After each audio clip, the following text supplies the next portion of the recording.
Assalamualaikum warahmatullahi wabarakatuh. Selamat pagi anak-anak.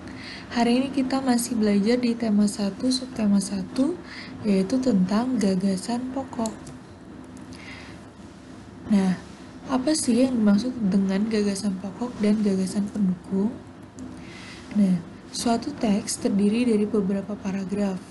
Kemarin kita udah belajar ya, paragraf itu cirinya yang dia itu kalimat awalnya agak masuk ke dalam. Nah, setiap paragraf memiliki gagasan pokok dan gagasan pendukungnya. Gagasan pokok adalah ide pokok yang dibahas pada suatu teks. Jadi ini kata kuncinya, ingat, gagasan pokok itu adalah ide utama yang dibahas di dalam suatu teksnya. Nah, sedangkan gagasan pendukung adalah uraian atau informasi tambahan atau yang bisa kita sebut sebagai kalimat penjelas. Jadi gagasan pendukung ini menjelaskan tentang ide pokok yang sebagai gagasan pokoknya. Nah, secara tersurat atau yang dapat kita lihat dengan mata, gagasan pokok dapat ditemukan di awal, di akhir, atau awal dan akhir paragraf. Jadi si gagasan pokok ini bisa ada di awal paragraf atau di kalimat pertama, atau bisa juga di akhir atau kalimat terakhir, atau bisa juga di awal dan akhir paragraf. Namun secara tersirat, secara tidak kasat mata, gagasan pokok ditemukan dengan membaca seluruh paragraf. Jadi setelah kita membaca seluruh paragraf, kita baru bisa tahu apa sih gagasan pokoknya. Nah, di sini Ibu punya contoh dari paragraf singkat ya, suatu teks singkat. Judulnya adalah batik. Batik merupakan kain tradisional Indonesia. Kain batik dihasilkan dengan cara dilukis atau dicetak menggunakan malam atau lilin yang dipanaskan. Kain batik berasal dari Pulau Jawa. Seiring berkembangnya waktu, batik tidak hanya ada di Pulau Jawa. Nah, pada teks ini dia hanya mempunyai satu paragraf aja ya. Ini paragrafnya cuma satu. Kita lihat. Nah, kalimat utamanya. Jadi, untuk menentukan gagasan utama atau gagasan pokok, kamu harus tahu dulu apa itu kalimat utama.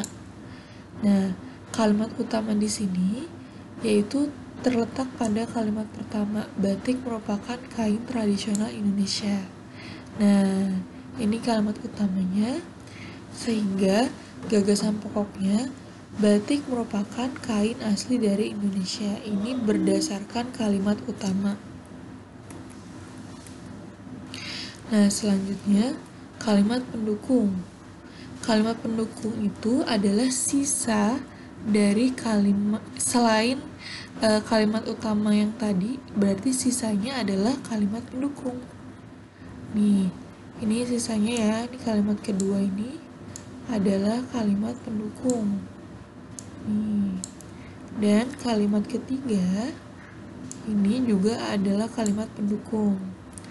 Lalu kalimat keempat, seiring berkembangnya waktu ini juga merupakan kalimat pendukung. Jadi kalimat kedua sampai kalimat keempat dia membantu menjelaskan kalimat utama yang ada di kalimat pertama ini. Nah, jadi gagasan pendukungnya kita ambil dari kalimat pendukung ini. Jadi kan yang kalimat pertama, kain batik dihasilkan dengan cara dilukis atau dicetak menggunakan malam. Berarti gagasan pendukungnya cara membuat kain batik.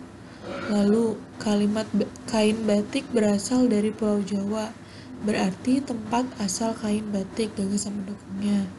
Terus kalimat pendukungnya, seiring berkembangnya waktu, batik tidak hanya ada di Pulau Jawa, berarti gagasan pendukungnya kain batik ada di mana-mana. Nah, coba sekarang perhatikan halaman 1 Pawai Budaya, teks Pawai Budaya yang ada pada buku tematikmu.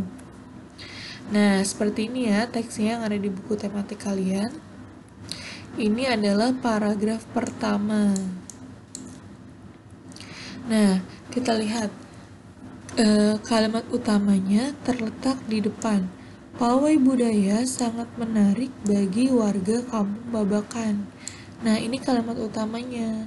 Paragraf 1 ini menceritakan tentang pawai budaya yang menarik bagi warga Kampung Babakan. Nah, sisanya kalimat selanjutnya yang ini semua merupakan kalimat pendukung. Nah, kalimat pertama ingat dari huruf besar sampai titik belakang. Nah, ini kalimat pendukung pertama, lalu kalimat kedua. Nah, sampai titik juga, dan selanjutnya sampai terakhir. Itu semuanya disebut kalimat pendukung. Nah, sekarang tugas kamu gampang banget. Tugas kamu menuliskan kalimat utama dan kalimat pendukung dari paragraf 1 sampai 5. Tadi yang paragraf 1 sudah Ibu contohkan ya. Selanjutnya kamu hanya tinggal mencari kalimat utama dan kalimat pendukung pada paragraf 2. Ini paragraf kedua. Terus ini paragraf ketiga. Selanjutnya ini paragraf keempat, dan yang terakhir paragraf kelima. Nah, kamu cari sisanya paragraf 2, 3, 4, 5. Tapi ditulis juga yang paragraf tadi yang Ibu sudah contohkan paragraf pertamanya ya. Cara menulisnya seperti ini. Tulis dulu paragraf pertama, lalu kalimat utamanya ditulis apa, dan selanjutnya kalimat pendukung, sisa kalimatnya kamu tulis semua. Seperti ini ya. Terima kasih. Demikian penjelasan Ibu. Assalamualaikum warahmatullahi wabarakatuh.